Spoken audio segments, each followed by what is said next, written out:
In today's world, we're taught that competition is the ultimate driving force behind progress. From tech startups to global corporations, businesses and individuals race to outdo one another, believing that winning the competition is the path to success. But what if the real key to long-term growth isn't competition at all? What if cooperation, not competition, holds the key to unlocking greater opportunities for everyone? When we think of competition, we usually imagine two companies vying for the top spot, constantly pushing each other to do better. But what happens when that competition goes unchecked? Let's start with the concept of the race to the bottom. In industries where companies are desperate to outbid and outperform each other, it's not uncommon for businesses to sacrifice quality, safety, and ethical practices just to stay ahead. This race to the bottom creates a downward spiral where prices drop, corners are cut, and the very essence of what makes a business successful, providing value, is lost. The idea is simple. When everyone's fighting to lower prices, something has to give. Often, it's workers who lose out. Whether it's wages being slashed or job security being threatened, unchecked competition can hurt the very people who fuel the economy. It's not just businesses that suffer. Entire industries can collapse under the weight of relentless competition.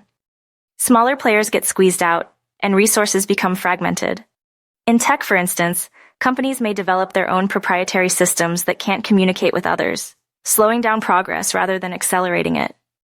But perhaps the most dangerous aspect of unchecked competition is the focus on short-term gains at the expense of long-term growth. When businesses or even entire countries focus too much on beating the competition, they can lose sight of sustainable practices, future innovation, and environmental protection. The pressure to constantly one-up the competition leads to decisions that, while profitable now, may prove disastrous in the future. Worse still, unchecked competition tends to fuel inequality. The rich get richer, the poor get left behind, and the gap between the winners and losers grows wider. This creates social divisions that lead to unrest and distrust in institutions, destabilizing economies in the long run. So, what's the alternative? Economic cooperation. While competition will always have its place, cooperation offers a solution to the limits of competition. Instead of fighting against each other, what if businesses, governments, and individuals work together to create a better future for all? Take innovation, for example.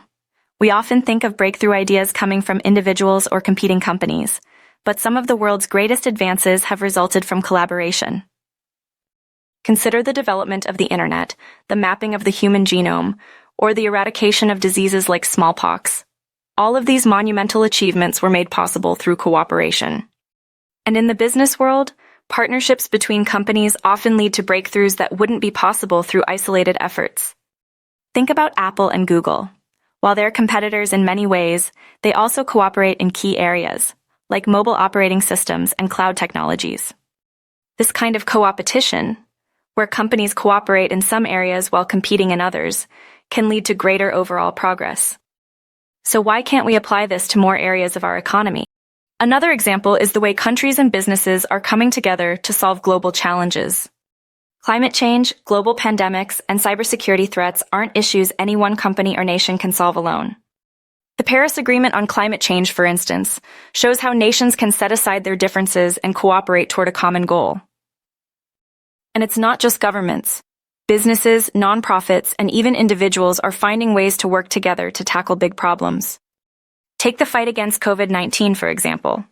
Pharmaceutical companies, governments, and health organizations collaborated like never before to develop and distribute vaccines at an unprecedented scale. Cooperation, not competition, was what made this possible. The idea of cooperation isn't just limited to large-scale global challenges. It can also be seen in how businesses and communities work together to create shared value. Instead of businesses focusing solely on profits, many are now engaging with local communities to address issues like education, healthcare, and infrastructure. By working together, everyone benefits. And businesses can also build a loyal customer base that values their ethical practices. Cooperation doesn't just reduce market failures. It creates opportunities for sustainable growth and shared prosperity. Public-private partnerships in healthcare, education, and infrastructure are proving that when the right people work together, they can create lasting, meaningful change. As we move forward, cooperation will become even more important. The global economy is more interconnected than ever, and the challenges we face require collective action. Whether it's addressing inequality, combating climate change, or building a more sustainable future, working together is the only way forward. So while competition will always play a role in innovation, it's time we start embracing the power of cooperation. When we collaborate, we don't just grow economically, we grow socially, culturally, and environmentally. And in the process, we can create a more just, sustainable world for everyone. Thanks for watching, and don't forget to like, subscribe, and hit that notification bell for more insightful content. Until next time, stay curious and keep exploring.